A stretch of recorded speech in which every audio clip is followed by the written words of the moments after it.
saya ingat saya minta hotel hormat Bapak, kami panggil Bapak Kopi, Ya. Bapak Ustadz dari eh, daerah air ini apa Ubadari. Ubadari, oke. Beliau yang cerita. Jadi beliau bilang kami di sini orang Fak-Fak menghayati hidup beragama itu seperti rumah. Hmm. Jadi ada rumah 3 kamar. Hmm. Yang kakak pasti ada kain sembahyangnya di ruangannya, Iya. kamar. Yang Kristen pasti ada Injilnya. Iya. Kamar kedua, kamar ketiga yang Katolik misalnya ada salib atau rosario. Jadi digambarkan di satu rumah, mereka tinggal satu rumah tetapi ada kamar-kamar. Iya. Ada yang Islam, ada yang Kristen, ada yang Katolik. Tapi di ruang itu kan ada ruang tengah, ruang keluarga Hmm. yang besar. Hmm. Jadi apabila terjadi ini, kami masing-masing harus keluar, duduk di ruang keluarga untuk membahasnya kalau ada masalah. Jadi yang Kristen keluar, kami duduk bersama.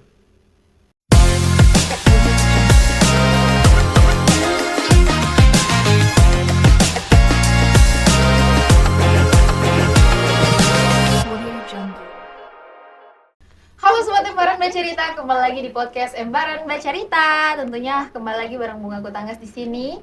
Dan hari ini, malam ini, Bunga tidak sendiri. Tapi sebelum kita sapa narasumber, Bunga mau ucapkan minal aidin wal faizin. Mohon maaf lahir dan batin buat teman-teman semua Sobat Embaran yang ada di rumah, mewakili tim dan juga pastinya seluruh ya teman-teman yang ada di Embaran sekarang. Langsung saja kita sapa, kita punya narasumber malam hari ini. Halo Bapak, selamat malam.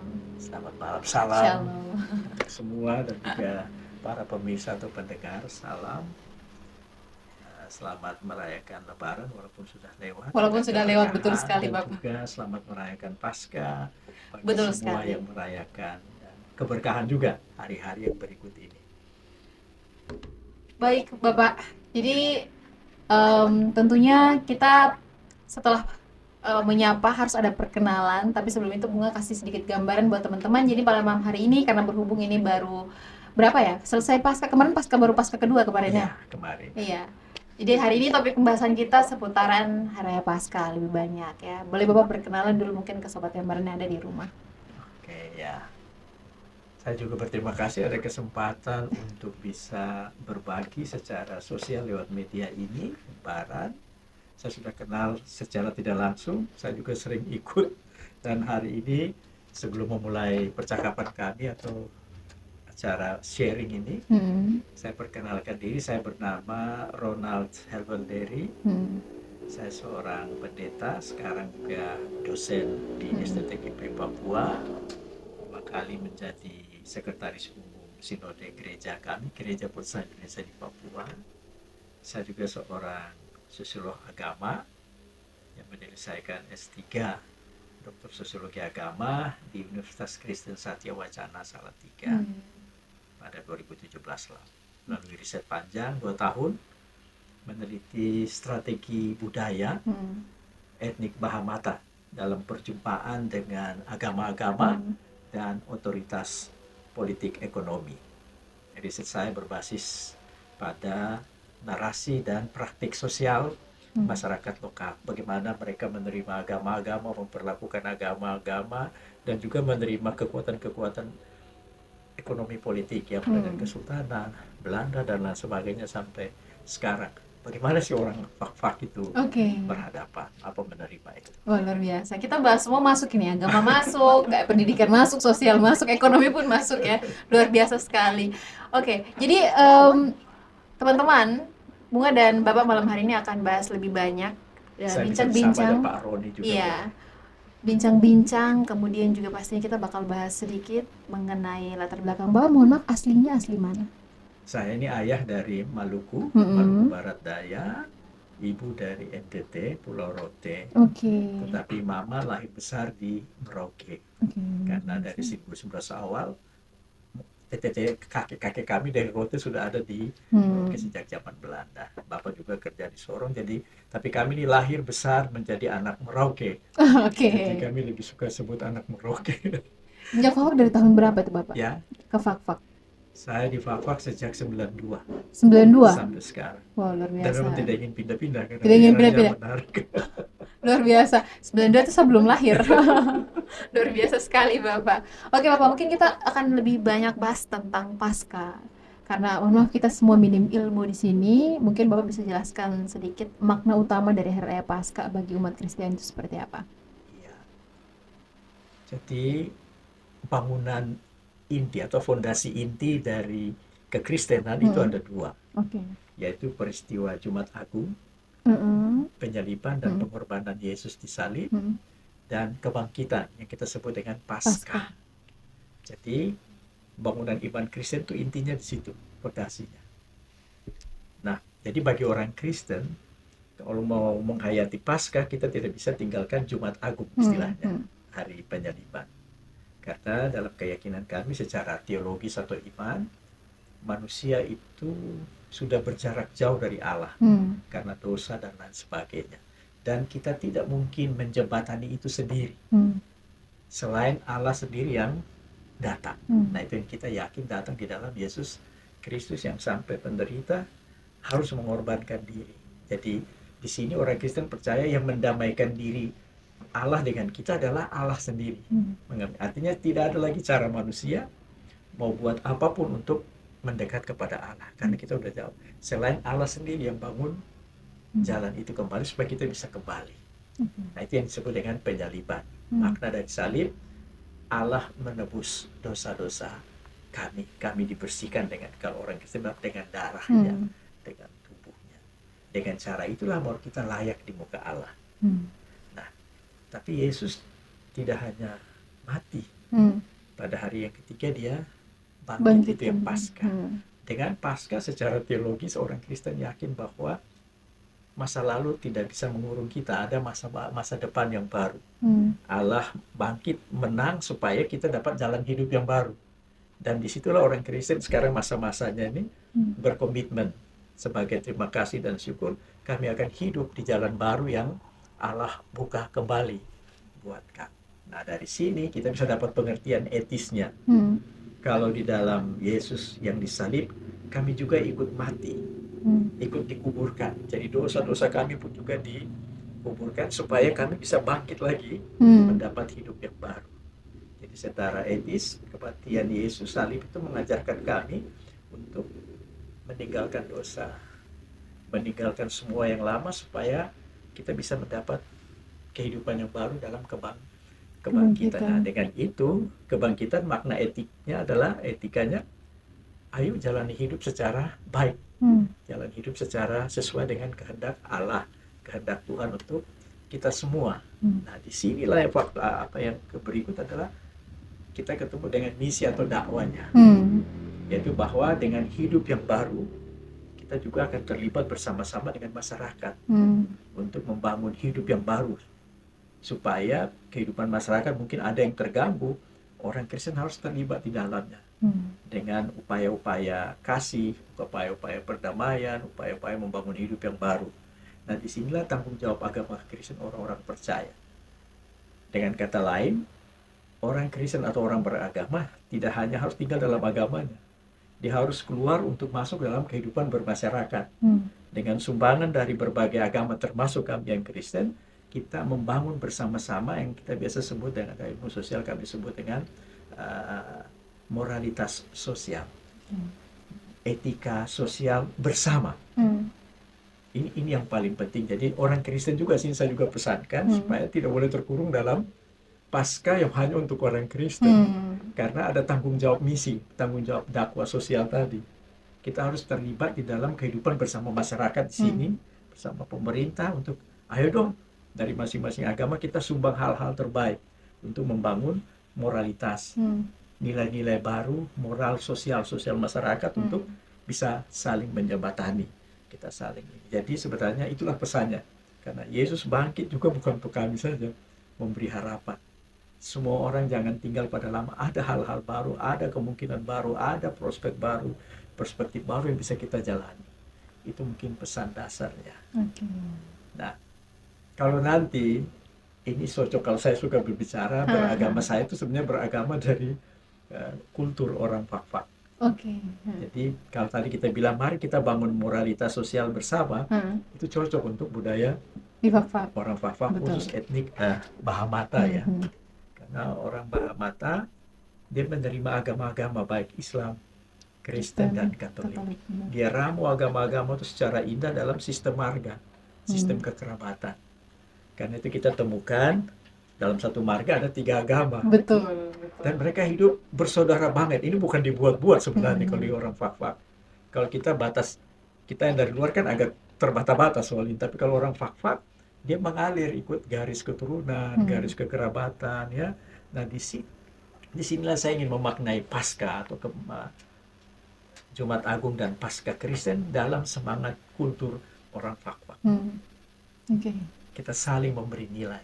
Karena prinsip dari orang Bahamata, etnik lokal itu adalah prinsip etik tertinggi adalah idu-idu, manina, jojo. Ini 3 bahasa di sini kan, yang artinya damai, damai, damai. Yang mereka ingin tertinggi dalam etika mereka, buatlah hadirkan kedamaian. Nah, disinilah agama Kristen khususnya kami kan juga ada bahasa damainya, cinta kasihnya. Inilah yang orang Fak-Fak terima, supaya kami juga bawa damai ke dalam cita-cita hidup mereka. Karena itu Fak-Fak kalau dibangun dengan idu-idu maninina, jojo, maka semua agama pasti akan sama-sama. Betul. Tidak saling mengklaim, tapi ayo dong, mari kita sama-sama. Sebab kalau kita dengan kekerasan, agama mengeras, itu kita saling melukai, dan orang Fak-Fak tidak ingin saling melukai. Karena sejarah panjang sebelum idu-idu maninina itu perang.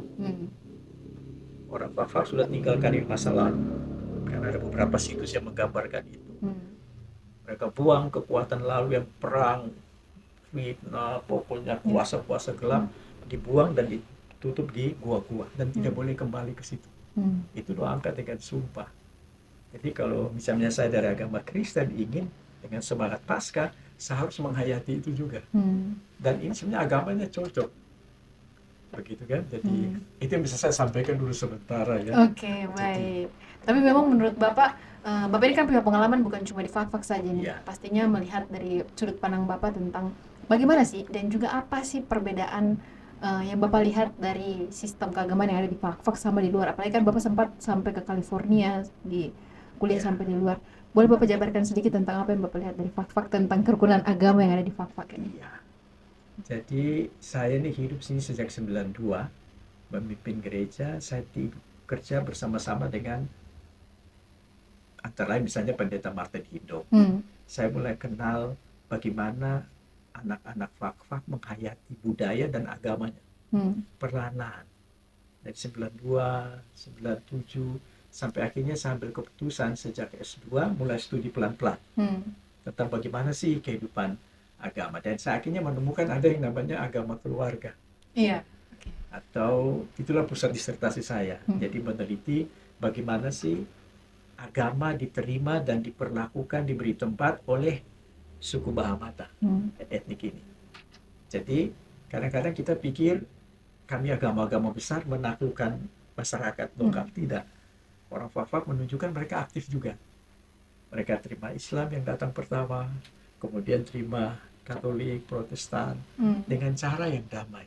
Kalau kita ikut cerita-cerita ya, misalnya ya kami yang di pantai kan pasti Islam, karena dulu pesisir agama Islam kan agama pesisir ya di pantai.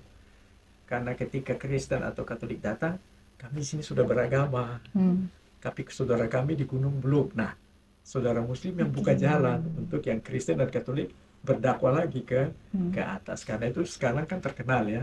Kalau orang gunung pasti Kristen, pantai pasti kebanyakan Islam. Ya, ada disebut Nameh Mane, Pihar Mane. Nameh Mane itu kan berarti gunung.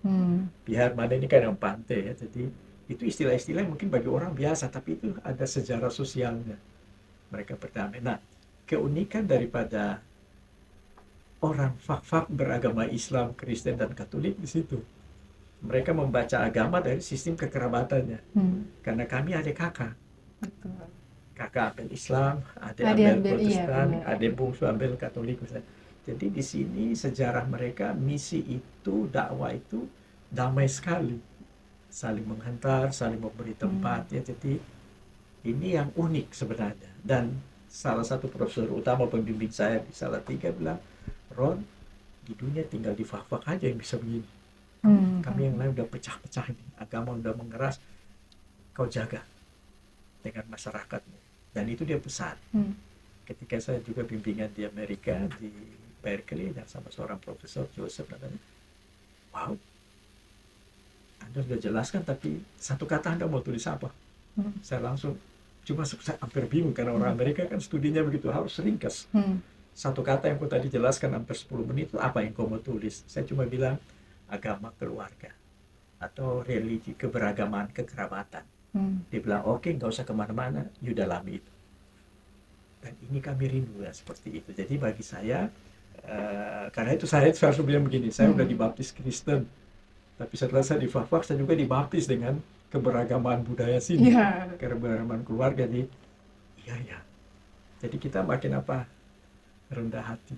Jadi kalau saya disuruh khotbah di kampung-kampung, saya merasa keberagaman saya agak lebih rendah. Karena bagi orang asli Fak-Fak, agama bukan lagi pembeda, agama bukan lagi sekat-sekat.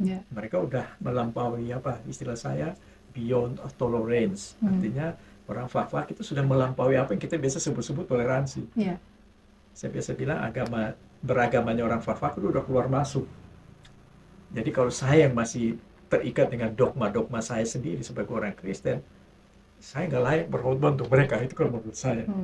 Karena tingkat agama mereka tinggi, beyond tolerance, sementara kita ini masih toleransi aja, jaga-jaga perasaan kan. Kalau orang Fak-Fak tidak, mereka sudah melampaui, dan istilahnya saya trans, udah keluar masuk. Dan itulah keunikan. Dan profesor saya katakan, dia bilang, Profesor Titela bilang, Ron, cuma itu tinggal di seluruh dunia ini, cuma ada di Fak-Fak. Dan bagi saya ini sumbangan besar ya untuk orang Fak-Fak, dan orang Fak-Fak bisa menyumbang besar, lebih kepada, walaupun dia kecil. Nah itu asiknya, saya tinggal sini kota kecil, tapi damai. Damai sekali. Damai sekali. Itu mungkin yang saya bisa katakan. Luar biasa. Kita kembali ke topik Paskah, Bapak. Bagaimana kisah kebangkitan Yesus dijelaskan dalam Alkitab? Apakah sama seperti yang kita lihat karena ada filmnya ya? Ataukah yang dijelaskan di Alkitab itu lebih detail lagi? Boleh Bapak jelaskan? Iya. Jadi di Alkitab itu kan diceritakan sedikit detail ya, ada beberapa versi. Nah di film itu kan dibuat menjadi sebuah alur yang bagus, dan itu memang tidak jauh dari apa yang diceritakan di Alkitab. Cuma kan ada aspek-aspek filmnya ya, ada yang dibuat menjadi kesan-kesan tertentu, dan itu sah saja. Jadi memang yang tadi saya ceritakan, perjalanan Yesus itu kan sebagai yang datang dari Allah menjadi manusia, supaya manusia bisa mengerti hati Tuhan Allah itu bagaimana gitu. Karena kalau dari jauh susah, pikirannya sederhana, maka dia datang supaya bisa mengerti Allah. Maka Allah juga bekerja di tengah-tengah manusia, menyatakan kehendaknya sampai memberi dirinya ya, melayani, sampai dia sendiri harus mengorbankan dirinya. Dengan tebus darah yang kita disucikan, kita dilayakan, baru kita dibawa kepada kebangkitan. Ada perspektif baru, ada harapan baru, ada semangat baru. Kita boleh melihat masa depan dengan lebih baik dengan dua peristiwa. Tapi dalam kehidupan etis ini harus kami jaga. Ayo dong bangun hidup yang baik. Tinggalkan yang lama, kita ambil yang baru, supaya bisa bangkit dan memberi harapan kepada banyak orang lagi. Itu yang tadi saya bilang misi atau dakwah kami itu. Membangun harapan, memberi semangat ya, lewat peristiwa demi peristiwa itu.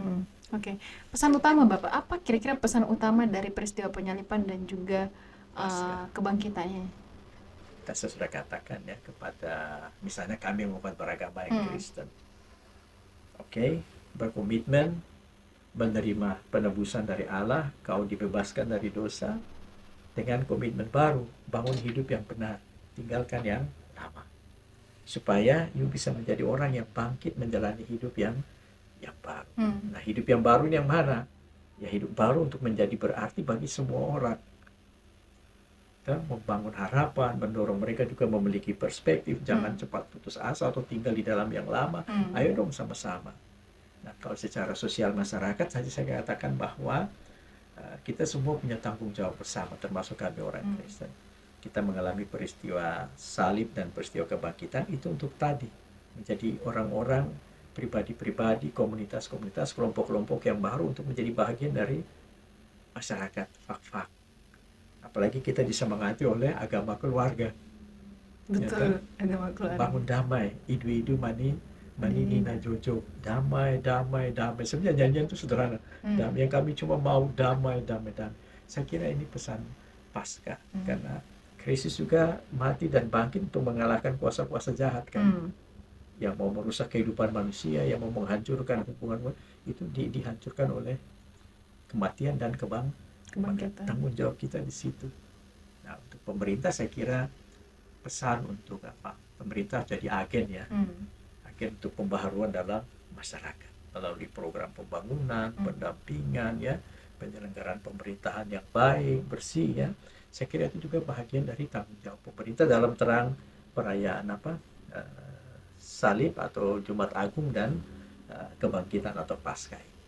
Jadi saya kira di sini kita memberi pesan kepada pemerintah untuk menjadi juga aktor utama, penggerak, karena mereka lah yang memegang kekuasaan, yang memegang semua untuk tadi menghilangkan hal-hal yang tidak baik, hal-hal yang lama, hal-hal yang tidak patut untuk kehidupan manusia harus ditinggalkan, dan kita bangun hidup baru dengan harapan-harapan baru, dengan proses-proses baru di berbagai bidang.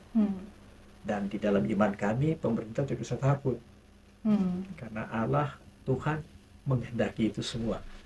Ketika pemerintah jalan dengan itu, pasti fak-fak semakin baik.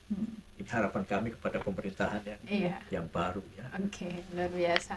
Tapi Bapak, di fak-fak ini perayaan Paskah kemarin, terutama kemarin ini sempat sampai viral juga itu, karena momen pawai obor itu diiringi sama hadrat. Iya. Itu luar biasa sekali ya Bapak. Ini yang saya biasa bilang, kalau kita riset berbasis pada praktik-praktik hidup beragama, fak-fak kita menemukan hal-hal yang luar biasa. Luar biasa sekali. Contoh tadi yang kita di jemaat di Danau Weria, itu juga kebiasaan itu. Jadi paketnya selalu dari remaja masjid. Obor tetapi ada hadrat di depan. Iya, benar. Sama-sama. Bahkan dalam ibadah-ibadah perayaan Kristen itu, yang bersaudara Muslim juga duduk. Dengar khotbahnya. Tapi santai saja, dengan baik ya. Karena itu kita yang Kristen juga diingatkan untuk tidak khotbah yang menyinggung, tapi merawat. Prinsip saya begini, kita harus belajar banyak dari kultur beragama orang fak-fak. Terlampau kaya, terlampau agung untuk kita tinggalkan. Jadi orang fak-fak ingin ajak kita begini, gak usah pakai teori. Lihat saja hidup hari-hari kami. Betul, hari-hari kami, benar. Praktek-praktek beragama kami hari-hari, itu sudah kami. Semboyan kami itu 1 tungku 3 batu melekat sekali. Iya. Luar biasa sekali. Jadi 1 tungku 3 batu itu simbolik di atas, tapi di bawahnya itu tadi keberagaman yang saling mengalir, keberagaman yang selalu terbuka untuk saling merangkul, sehingga tungku yang Islam, Kristen, Katolik ini kokoh, nggak boleh saling satu lebih dari yang lain. Nah, itu ada spirit yang tadi saya bilang, agama salah satu itu agama keluarga itu, agama kekerabatan. Dan ini mungkin yang kita juga pesan untuk kami semua ya, yang mungkin datang tinggal di sini dari berbagai aspek, apakah bisnis, ekonomi, di pemerintah. Mari kita duduk diam, saya pilih istilah bersimpuh di kaki para orang bijak. Di fak-fak ini masyarakat lokal kita dengar apa yang mereka cerita, sederhana saja, apa yang mereka buat, coba kita dalami perlahan-lahan, sehingga itu akan kita hayati. Itu yang saya tadi katakan, saya sendiri begitu. Saya sudah dibaptis dengan Kristen, tapi datang ke fak-fak, saya juga dimandikan dengan air kultur beragama keluarga di sini. Seperti itu. Luar biasa sekali. Memang kalau itu bicara tentang toleransi yang ada di fak-fak tidak akan ada habisnya, teman-teman. Luar biasa sekali. Bukan cuma di perayaan Paskah saja, teman-teman, tapi Bunga sendiri alami waktu MTQ ke-9 kalau tidak salah kemarin di distrik Lombok Timur Tengah, itu paduan suara yang nyanyikan lagu Musabaqah Tilawatil Quran itu dari saudara-saudara gereja Kristen. Paduan suara gereja itu luar biasa setiap sekali. tahun. Setiap tahun dan bukan cuma kan MTQ itu 2 tahun sekali ya teman-teman. Jadi setiap perayaan pasti teman-teman dari umat Kristiani paduan suara yang memang. Jadi kegiatan-kegiatan yang di agama Muslim juga saudara Kristen saya ikut. Saya waktu riset sekitar 2016-2017 beberapa kali pelantikan imam baru. Saya dapat di OVI. Jadi saya ikuti. Saya masuk dari Marga Roma waktu itu. Saya ikut muri. Jadi ketika ke OVI, imam muda ini mau dilantik, memberi sambutan, dia punya pihak om-om yang Kristen.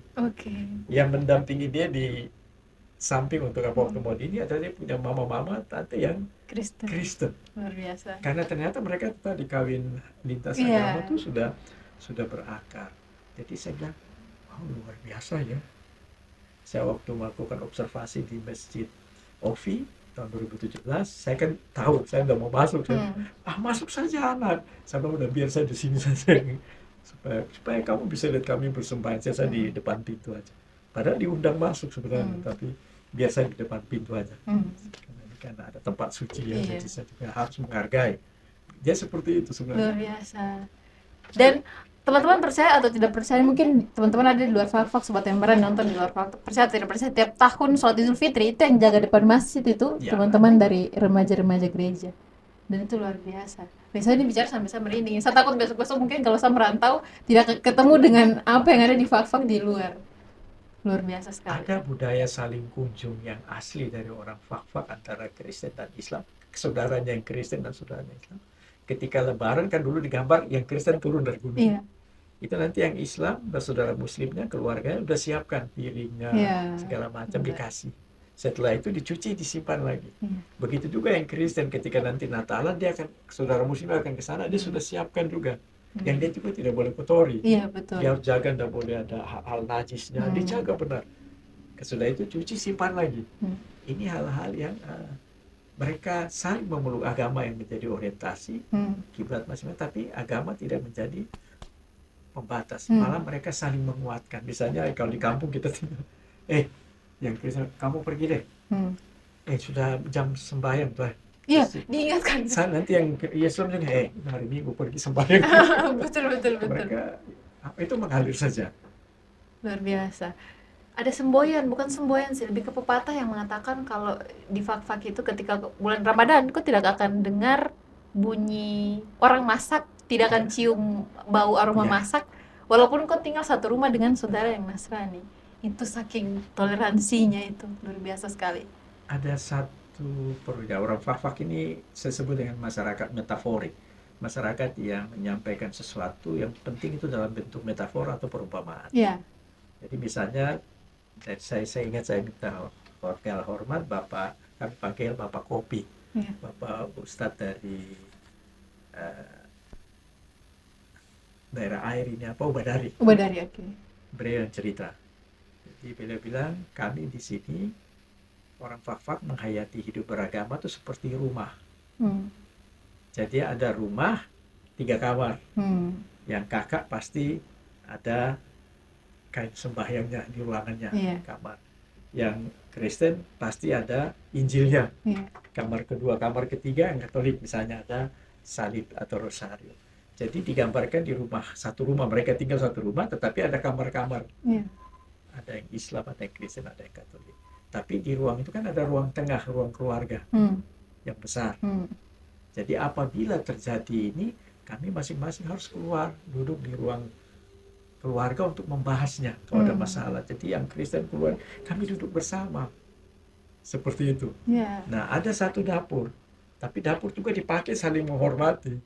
Yang Kristen juga harus dijaga supaya jangan melanggar ajaran saudaranya yang Muslim. Jadi mereka betul-betul saling menjaga, tapi hidup dalam satu rumah. Satu rumah, betul. Karena itu disebut rumah itu.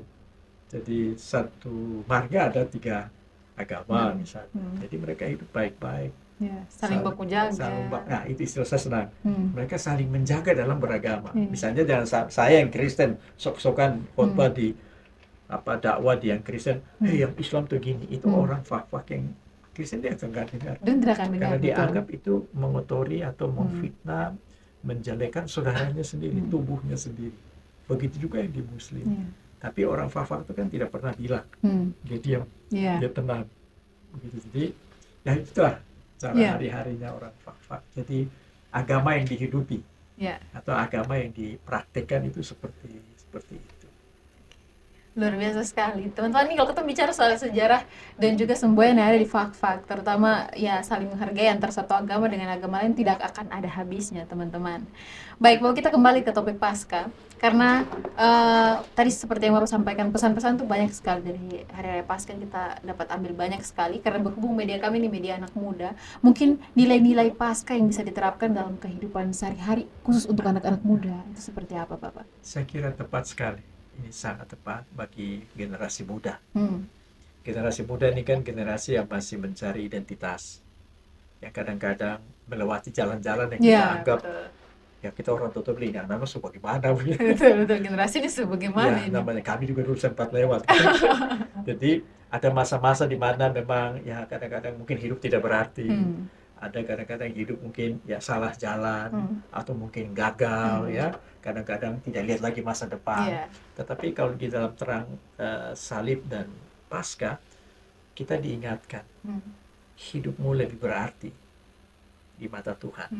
Siapapun kau, ya, datang dan kau diberikan hidup yang baru, dibersihkan lagi, disucikan, ditahirkan lagi, supaya Tuhan mau kasih jalan baru. Jadi anak-anak muda jangan putus asa hanya karena hidup mungkin yang tidak berarti tadi. Di dalam Paskah kalian diberikan lagi kesempatan terbaik, karena bagi Tuhan hidupmu sekarang dan yang di depan lebih penting daripada yang masa lalu. Jadi yang masa lalu dikubur baik-baik, Tuhan bawa kepada masa depan. Jadi bagi anak-anak muda, remaja terutama, yang jalan hidup kadang-kadang tidak selalu baik, tetapi di dalam keyakinan kami Tuhan tetap memegang tanganmu dan Dia ingin kau menjalani hidup yang lebih baik. Selalu ada harapan, selalu ada jalan-jalan yang baru bagi Anda. Oke, luar biasa. Pasti Bapak sudah merasakan Hari Raya Paskah ini bukan cuma di Fak-Fak, tapi di luar. Waktu kecil kan di Merauke. Bunga pengen tahu pengalaman pribadi Bapak tentang Paskah yang memang paling terkait dan momen paling tidak bisa dilupakan sampai dengan sekarang. Satu saja, Bapak. Ya, waktu dulu ya. Iya. Ya, ketika kami kecil ya, sekolah minggu, mulai diajak untuk mengikuti perayaan-perayaan itu, paling asik itu bawa obor itu. Oh, bawa obor ya? Semangat. Iya. Jadi saya kira pendidikan agama di mana semua sama, melalui praktek bersama, terlibat dalam upacara-upacara agama ya. Jadi kalau bagi saya itu paling asik ketika ini, bawa obor ini. Jadi kayak kita semangat begitu, menyanyi dan gembira. Walaupun kami belum menghayat ya, tapi ternyata itu pesan kuat. Tapi kehidupan semangat itu harus selalu itu yang pengen saya tanyakan. Dibakar, selalu menyemangati kita. Jangan cepat kalah, jangan cepat menyerah. Karena ada Tuhan yang tadi seperti api itu, Dia memberikan pengalaman kepada kita. Dan kalau secara pribadi bagi saya, pengalaman rohani saya itu apa? Seburuk-buruknya kami, di mata Tuhan, di mata Allah, kita tetap berarti. Dan Dia tetap cari kita untuk jalan yang baru. Dan saya kira itu paling dalam tuh, saya sebagai pribadi maupun juga dalam hidup hari-hari kita. Demikian. Luar biasa. Mungkin selanjutnya ini Bunga pengen tahu juga, sebelum kita masuk ke pertanyaan next yang terakhir, Bunga pengen tahu tantangan terbesar dalam menjaga esensi Paskah, apalagi di Fak-Fak plus era modern. Ya, memang kan tadi sudah dibilang, Paskah tidak bisa lepas dari Jumat Agung. Warna hidup kita kemanusiaannya kan tinggi, banyak belok-beloknya, tetapi kita tetap dituntun untuk mendapat kehidupan yang baru. Nah, tantangan di sini dalam era modern ini kan teknologi cepat, betul, makin canggih, tetapi itu tidak hanya sebuah pertemuan baru, fasilitasi baru untuk kita, tetapi juga ada godaan, bisa juga jebakan, bisa juga membawa kita jauh. Contoh sederhana ya, sekarang kita dimudahkan kayak kita di lingkungan pelajar atau mahasiswa atau kampus. Kalau dulu kan kami serba manual kan, harus baca buku, benar, meneliti, buat ringkasan. Kalau sekarang kan tidak. Tinggal kasih ketik masuk, aja, keluar. Dan saya kira ini ada baiknya, tetapi juga bisa jadi jebakan. Ya, jadi artinya otak yang dikasih oleh Allah ini, oleh Tuhan ini, bisa jadi apa istilahnya, malas gitu, jarang dipakai kan. Bagi saya ini juga tantangan besar. Karena bagi saya, kalau saya katakan kepada para mahasiswa, ingat, dari sisi semua makhluk ciptaan Tuhan Allah itu, manusia yang diberikan akal. Hewan lain atau tidak. Kenapa? Akal itulah pemberian terbesar, termulia yang ada maksud Tuhan. Karena itu saya bilang jangan malas menggunakan akal, tetapi pakailah akal, latih dia, asah dia supaya dia terus bisa menghasilkan banyak hal. Karena secara ciptaan manusia itu yang paling lemah. Kalau hewan kan bisa kenal air, hujan, coba kita. Langsung karena itu sakit. akal kita mulai berkembang, muncul ilmu, muncul pengetahuan, muncul teknologi, ada pakaian, ada apa segala macam. Jadi sebenarnya produk dari akal, kemudian keahlian manusia yang diberikan Tuhan. Nah, adanya sekarang kadang-kadang kita jadi malas menggunakan akal. Karena itu filsafat pencerahan bilang sapere aude, beranilah pakai akalmu, beranilah berpikir supaya kau menjadi manusia dewasa. Dan itu yang Tuhan inginkan sebenarnya. Nah, ada banyak tantangan lain lagi ya. Ada film-film akses informasi begitu cepat, mudah. Mau lihat yang baik, mau lihat yang jelek, mau lihat yang porno, mau lihat itu semua terbuka. Tidak ada yang melarang. Nah, disinilah butuh tadi pesan dari Jumat Agung dan Paskah. Tahan diri, selektif, jangan cepat ikut terbaur, karena kita akan hilang di tengah-tengah itu semua. Atau mungkin kita tergoda dengan ujaran-ujaran kebencian, ujaran-ujaran saling menjatuhkan ya, berselisih pendapat secara publik di ruang publik seperti ini kan juga bahaya, karena kita semua dipinta untuk tidak terjebak di dalam ujaran kebencian dan lain sebagainya, tapi kita juga diminta untuk hati-hati, tidak cepat termakan oleh berbagai hal yang berseliweran di dunia maya itu. Betul. Nah, itu yang dibutuhkan selektif dari kita. Nah, inilah butuh iman, butuh agama yang menuntun kita. Kayak tadi, kalau kita cinta, maka kita tidak akan berpikir yang tidak baik, kita tidak akan mengambil yang tidak baik atau melemparkan yang tidak baik. Pasti kita ingin yang baik dan damai. Saya kira itu mungkin dari saya. Oke, baik. Bapak, mungkin kita selanjutnya Bunga pengen dengar harapan. Harapan ini ditujukan untuk pemerintah dan juga pastinya anak muda terutama masyarakat. Ya, dari penjelasan tadi sebenarnya selalu terbangun harapan-harapan baru. Harapan itu adalah sesuatu yang kita angkat, tempatkan pada diri atau kepada kita diberikan tanggung jawab untuk memenuhi sebuah harapan.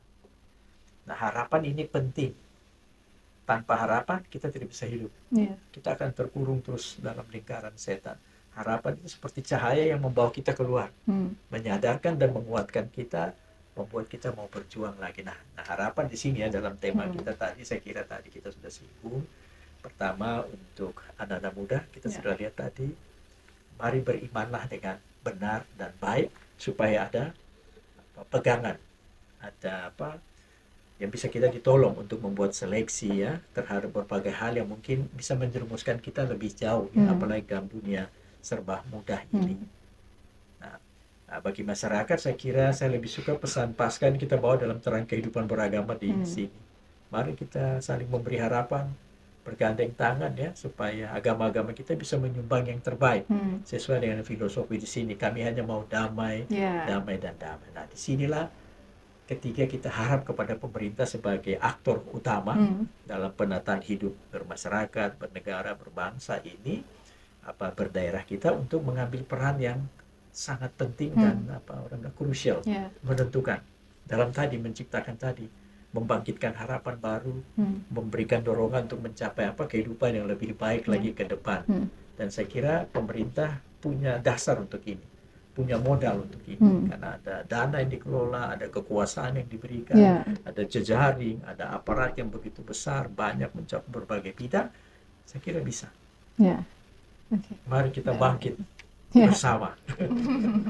Dan pastinya tetap mempertahankan kerukunan ya di Fak-Fak. Kita jaga kedamaian, karena Fak-Fak akan jadi sebuah model masyarakat untuk seluruh dunia bagi saya. Dan mungkin juga bisa jadi satu orang bisa bilang misalnya dari wisata religi atau wisata budaya yang menarik sebenarnya, dan di sini tidak perlu dibuat-buat karena sudah dari sana mereka ada jalan ke kampung-kampung. Bagaimana lihat orang Fak-Fak setempat ini menghidupi agama mereka, tidak usah dibikin kalau wisata lain kan harus dibuat tempatnya. Kalau di sini tidak ada. Silakan Anda jalan sampai kemana, Anda akan saksikan bagaimana orang Fak-Fak menghidupi agama mereka di tengah-tengah kebersamaan mereka. Saya kira itu penting. Ya. Oke, baik. Bapak, sebenarnya itu topik pertanyaan penutup. Tapi karena berhubung media ini media anak muda, biasa kita di akhir tuh ada kata-kata motivasi. Boleh motivasinya untuk anak muda Bapak sebelum kita closing. Anak-anak muda, fak-fak atau di mana saja, jangan cepat menyerah dan kalah oleh keadaan hidup yang sekarang.